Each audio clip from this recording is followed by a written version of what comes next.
Assalamu alaikum. How are you, my smart students? In this lesson, I will teach you the proportion. We have two types of proportion: direct proportion and inverse proportion. To solve any question in the proportion, we can find your variables. We have two variables. In this example, the time t seconds it takes a water heater to boil some water is directly proportional to the mass of water m. Now we have two variables, time t and mass m. Time t is directly proportional. Proportional is denoted by this symbol. Or we can write t equals k multiply by m. K is the constant of proportion.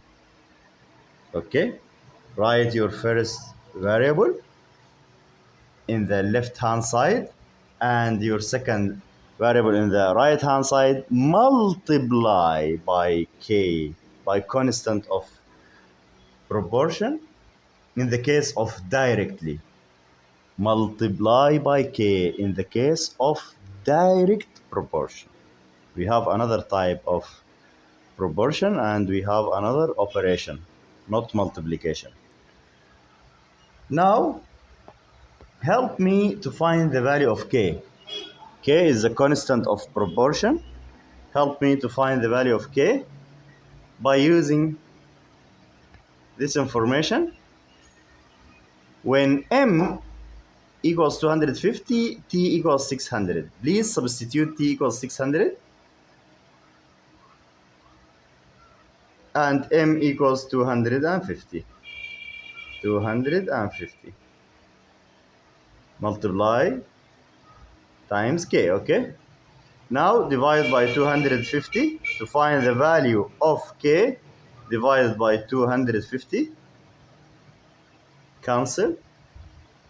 We get 60 over 25 equals 2.4. This is the value of k.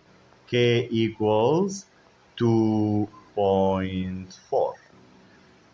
Now, this is the value of k. Substitute this value on your original equation, the relationship between them. Write t as it is and m as it is, and substitute the value of k equals 2.4. Okay? Again, step 1. Determine your variables t and m. Write the relationship between them. In the case of direct proportion, write t, the first variable, equals the second variable multiplied by constant of proportion k. Help me to find the value of k by using substitution. Substitute your values of m and t. And then find the value of k. Write your equation again, t as it is and m as it is, and substitute the value of k. This is a relationship between them, between t and m.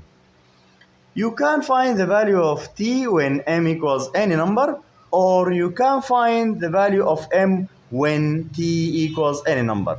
If you have this relation, you can find the second variable if we have any value of first variable.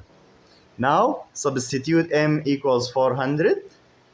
We get t equals 2.4 times 400. The answer is, by using your calculator, the answer is 960. Very, very easy. Okay? This is the first type. Let's go to the second type of proportion.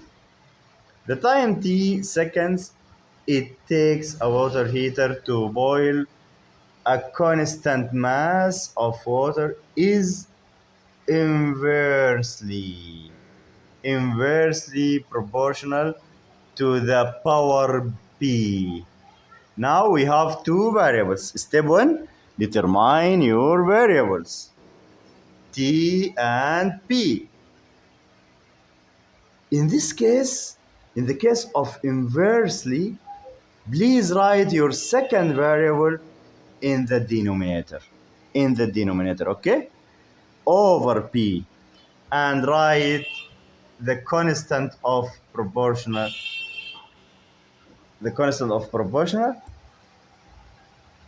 in the numerator. Okay, k is the constant of proportion. This is the relationship between t and p. Okay, write your second variable in the denominator. Don't forget that. In the case of inversely, you can use division, not multiplication, like direct proportion. Okay, inversely proportional to the second variable means k over second variable. Okay, k over second variable. Now, step 2, this is a relationship between them.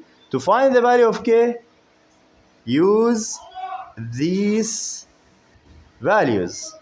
P equals 1400 and t equals 360. Substitute t equals 360 equals k. Okay, k over p. What is the value of p? It's 1400. What is the value of k? By using cross multiplication, k equals 360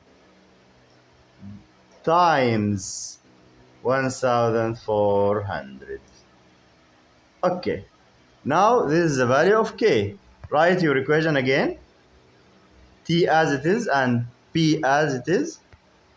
Don't write k, write the value of k, 360 times 1400. Now, help me to find the value of t when p equals 900. When p equals 900, t equals 360 times 1400 over the value of p. What is the value of p? Is 900. Now simplify these zeros. 36 over 9 equals 4. 40 times 14 equals 560. This is the value of t when p equals 900. Okay, very easy. Step 1, determine your variables. Step 2, in the case of direct proportion, write k multiplied by second variable. In the case of inverse proportion, write k over second variable. And you can find the value of k after substitution. Substitute your values. Okay, we have two values. Substitute these values to find the value of k, and write your equation again. Your first variable as it is, your second variable as it is, and write the value of k. If you have any value of any variable, we can find the value of the second variable. Okay, thank you, my smart students.